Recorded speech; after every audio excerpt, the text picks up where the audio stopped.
dramatic tax cut. I think that's music to people's ears. Attorney General Jeff Sessions and Homeland Security Secretary John Kelly are finishing up their first joint tour of the Mexican border. Ideally, the best place for us to pick up these illegal criminals is in jails and prisons. If they don't do that, then we have to go into neighborhoods. We have to go into courthouses. People don't have a right to come unlawfully and then commit crimes and then complain about being deported. We're learning more about the suspected extremist believed to be behind a deadly sneak attack on police officers in Paris. Karim Shirfi, a French native, but with a lengthy record. A handwritten note defending ISIS was found on his body. We have to fight terrorism every single day. I want those suckers dead. A victory for President Trump. This is something Donald Trump took a particular personal interest in, and he made it happen. Here on the couch with us. Sneaking through the First time we've all been together. How about this? No, I am so thrilled to have both you on the couch. And Henry, Connell McShane. It is going to be 4 hours of fun. You guys it's ready great. for this? I'm leaving right after. I'm going to Palm Beach to talk about 42 Faith and go do a signing, right? Well, here's the deal. Took him 46 seconds to talk about his own book. Here's the deal, though. Play ball! I'm setting that up. Play ball. I'm setting that up because tomorrow I'm going to stay in Palm Beach and I'm going to be on the show. I'm going to do a diner segment. What? Yeah. And Henry's doing a diner? Abby has been talking about this all morning. Like, do you really know what you're doing? She's got the... She can walk you through it. She's the expert in She said, well, so what time you're going and what are you doing and what are the segments going to be? How good are your pancaking skills? See, that's the thing. She is such a perfectionist. Wow. So we're going to be talking about that all morning. What diner is it? Give people a... It's called Benny's on the Beach in Lake Worth, Florida, right near Palm Beach. We're going to be getting tips from Abby about how to do a diner segment. She's such a perfectionist. She's so competitive. You have no idea off the air about are you really going to do a good job? She was digging at you right before she was digging. But you will be fabulous. Right, You'll be fabulous. She says that sort of I can't wait. But we do have a lot of news to get to with Attorney General Jeff Sessions and DHS Secretary John Kelly. They've been on the border the past 2 days in El Paso and then in San Diego, really to show compliance with federal immigration laws or lose Fed funding. That's really what the deal is, they're going right? after these sanctuary cities. This is no surprise, okay? This is something that Donald Trump talked about again and again as a candidate in the transition. He said, once I take office, we're going to jump all over this column. Here's the Attorney General talking about it in San Diego. Today, the Department of Justice sent letters to 9 jurisdictions that were identified by the Obama administration as having policies that potentially violate federal law and which receive millions of dollars in federal grants. These jurisdictions have until June 30th to send their legal justifications for why they are not in violation of federal law, and the state of California is one of these jurisdictions. Sanctuary jurisdictions put criminals back on the streets.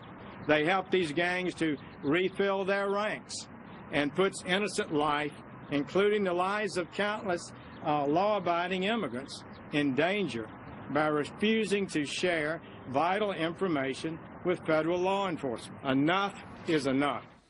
Enough is enough. So there you have 9 sanctuary cities, right, where the federal government's basically going in a carrot and stick approach and basically saying, hey, you get yourself in line with the law here or you lose your money. And that's what it's all about. We've got the map right there. They're all across the country. And supporters of these sanctuary cities will often say, these don't exist. This is fake. You know, the president is making something up. And yet there are these cities where, you know, basically these illegals can be getting away with murder, literally, as we saw with Keith Stein. I mean, all Jeff Sessions is saying is, we want to bring law and order back to this country. If you are here and you commit a crime, then you need to be taken care of. You need to be booted out of this country. But the criticism is hysterical. Democrats are pushing back hard against... They're making it about everything but what it is. I mean, it's about money. It's about the federal money coming in, but now we're going to hear about everything from race. Well, and it's also about enforcing the law. Of course. Right? But that's not what they're saying yet. So this is a statement from Kevin DeLeon, from as a Senate leader in California. He said it has become abundantly clear that Attorney General Jeff Sessions and the Trump administration are basing their law enforcement policies on principles of white supremacy, not American values. Their constant and systemic targeting of diverse cities and states goes beyond constitutional norms and will be challenged at every level. White supremacy, Ed? It's incredible. I mean, it takes this criticism to an hysterical level.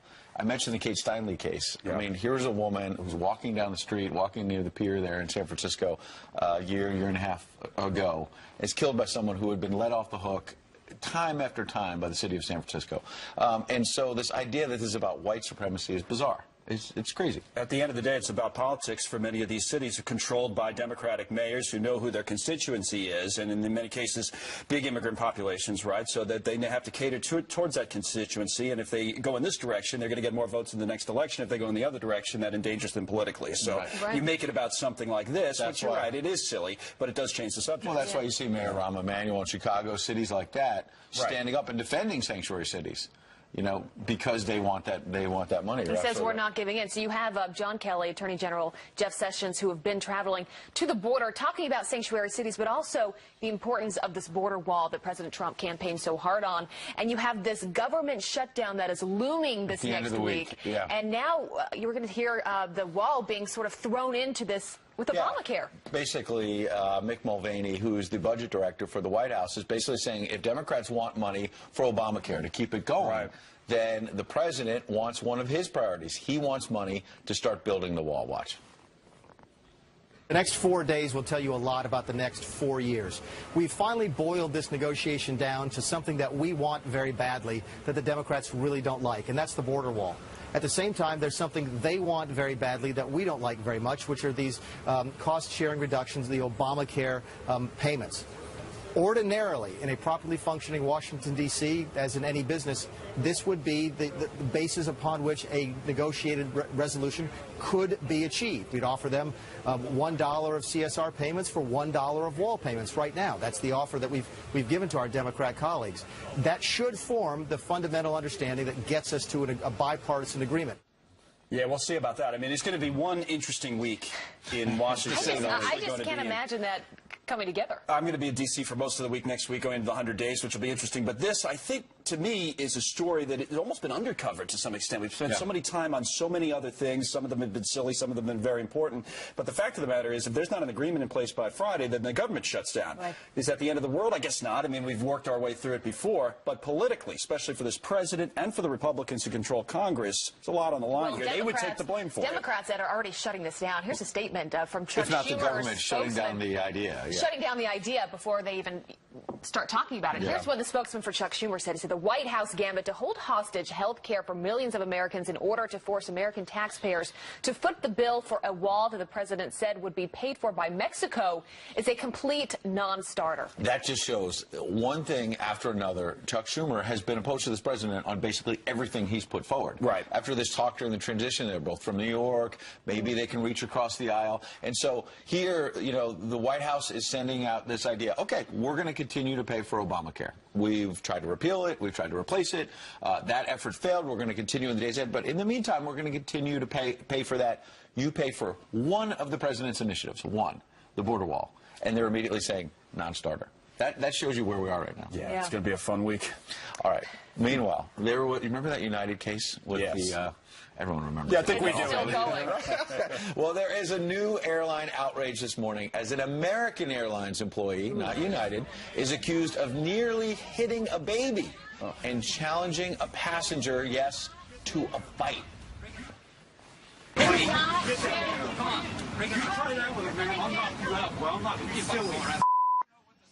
Wow, well, the end of that incident all caught on camera. And Ellison Barber joins us live now with this shocking video and how American Airlines is responding this morning. Morning, Ellison. Good morning, you guys. Passengers are accusing the flight attendant of actually hitting the mother with her baby stroller. One passenger on the American Airlines flight posted a video to Facebook allegedly showing the aftermath of the incident. A woman clutching her child and sobbing. The person who posted this described it by saying that a flight attendant violently took a stroller from a lady with her baby, hitting her and just missing the baby. In the video, the woman isn't the only person upset. So is a passenger. One man gets up to ask for the flight attendant's name and then to confront him. Hey, bud, you do that to me and I'll knock you flat. Stay out of this. Come on. You try that with a man, I'll knock you out. Well, I'm not going to get silly. You don't know what the story is. I don't care what the story is. No one's heard a baby. At the end, the man tells the flight attendant, I can see exactly what you did. Maybe you'll get videotaped too and get all over the news, seemingly referring to this, a video that surfaced about 2 weeks ago showing a passenger violently forced off a flight with United Airlines. Now, American says they are investigating what happened on this particular flight, the flight of theirs. In a statement, they said, quote, "The actions of our team member captured here do not appear to reflect patience or empathy, two values necessary for customer care. In short, we are disappointed by these actions. The American team member has been removed from duty while we immediately investigate this incident." Now, in that statement, they also said the woman in the video decided to take a different flight. She was reportedly flying internationally, and American says they upgraded her and her family to first class. Guys? That's the least they could do. Yeah, after Allison the Barber, fact. thank you so much. Thanks, Allison. You know, everyone has cell phones today, Yeah. so all eyes are on these airlines. If something happens, it is going to be caught, and it's going to be aired all over the place. Yeah, But you only see a snippet, so you don't know what happened right before. True. Outside the door of the plane, right. That's a great point. All right. All right, to some other headlines this morning. We are less than 24 hours away from a pivotal election in France. Far-right candidate Marine Le Pen is now projected to succeed in the first round of elections. In the wake of Thursday's terror attack, Le Pen is known for her strong stance on immigration. She's expected to face off with moderate candidate Emmanuel Macron in the final round of elections next month. And Vice President Pence reaffirming ties with Australia overnight. The Vice President meeting with Australian Prime Minister Malcolm Turnbull, promising to honor a refugee resettlement agreement that was the topic of a testy phone call between Turnbull and President Trump earlier this year. Take a listen. President Trump has made it clear that we'll honor the agreement. It doesn't mean we admire the agreement. We've initiated the process of fulfilling that agreement. Well, President Trump's frustration over the agreement had brought about concerns over America's alliance with Australia. And another Obama holdover has been fired. The Trump administration dismissing the former president's Surgeon General, Vivek Murthy. He was appointed in 2014 and is known for his work in emotional health. Well, he's been replaced by the former Deputy Surgeon General, Rear Admiral Sylvia Trent Adams, who served as a nurse officer in the Army. Those are some headlines this Changes morning. continue. Yeah. President Trump about to complete his first 100 days in office. So when it comes to the media, has he gotten a fair shake? Our next guest crunched the numbers. I have a feeling I know the answer. And he's ready to leave paradise behind and step back into the spotlight. President Obama. Well, I mean, that's pretty unreal when you look at that graph there, Rich. Yeah, no, what we did is we basically took what the journalism was. You know, these are reporter statements, these are experts, these are voters. This is not Nancy Pelosi and Chuck Schumer's sound bites criticizing Donald Trump or Republicans praising Donald Trump. This is the media spin that surrounds that conversation, and it is almost 90% negative. Yeah, and here's the challenge. Here's another graph you could see. It doesn't matter what the president says. I mean, overall, the blanket coverage is negative. It doesn't matter if he's on Obamacare, if he's talking about immigration, if he's just talking about, I don't know, how his day's going. It seems like the coverage is always negative in some way. It is. I mean, these are the top 5 issues that the media gravitated to talk about the first 100 days. Things like the travel ban, the unproved allegations about Russia, Obamacare. Over 90% negative in all of those categories. A topic the president wanted to talk about, economy and jobs, less than 1% of his coverage. Yeah. All right. Well, let's just look at this past week, Rich, right? So 3 attacks from the press already on the president this week. One of them was on this attack in France, right? And he calling it a terrorist attack. MSNBC, they were really upset about that he called it a terrorist attack, and they went sort of nuts on this. Take a look. President Trump said right off the bat to a question, looks like another terrorist attack in France. We have not been comfortable to call it that or report that. The president was referring to, I think, what he was watching on television. And you do wonder, are people going to take what he said as some idea that that he knows something more than what anybody else does? Rich? Yeah, I mean, this is a press that is still comfortable with the last president who called the Fort Hood shooting a workplace violence. I mean, I think they're not comfortable with this. The president would call it terrorism, and it turns out the president was right. Yeah, well, what about the Patriots? I mean, they went to visit the White House on Wednesday this week, right? The New York Times, of course, politicized that event, saying, well, back when they visited President Barack Obama, there were more players that came. They ended up having to apologize for saying that they were wrong in all of this. But were you surprised? It's such a small little issue, but they're trying to tweak Donald Trump's ego. Right. You know, they're misrepresenting the number of people who were there because people were sitting in the audience this time, whereas they were on the stairs last time. It is just trying to sort of tweak and undermine this president. We've seen this on and on for the 100 days. And remember, this is supposed to be the best part of his presidency. It's going to get rougher from here with the press if history is a guide. Well, I think a lot of the American people just want some fair coverage. Right. Rich Noy, it's good to have you here this morning. Thanks Appreciate a lot. that. All right, up next, the results of the investigation are in, and it turns out hundreds of illegal votes were cast in the 2016 election. So who was their candidate of choice? That's up next. Good morning again. Some quick headlines. A possible break in the Phoenix highway serial shootings. A person of interest who's already in jail is now being questioned by police in connection to the shootings that began last March and left 7 people dead. This sketch of a suspect released last year asking the public for any more information. So far, no arrests have been made. And a raging brush fire forcing mandatory evacuations in Florida. 800 homes now at risk in the Indian Lake Estates area. The fire has already claimed several structures. Polk County now under a red flag warning due to dry weather conditions. Emergency crews will be reassessing the blaze later this morning.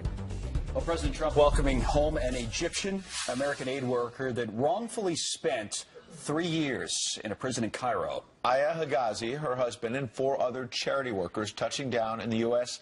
late Thursday night. The release coming after President Trump and his team intervened, striking a deal with Egyptian President al-Sisi. Joining us now, the managing attorney who handled that case, Wade McMullen. Wade, how do you respond to all of this? I mean, it seems like there's a lot of praise to President Trump on handling this.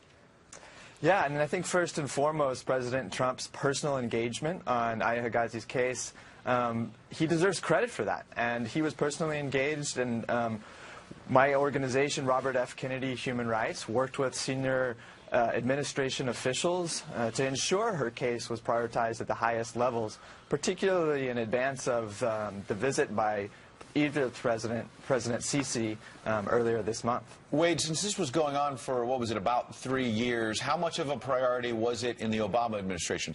Were they pushing as well and just things opened up now, or was there more pressure, as you say, from the Trump administration that opened the door? What really happened here?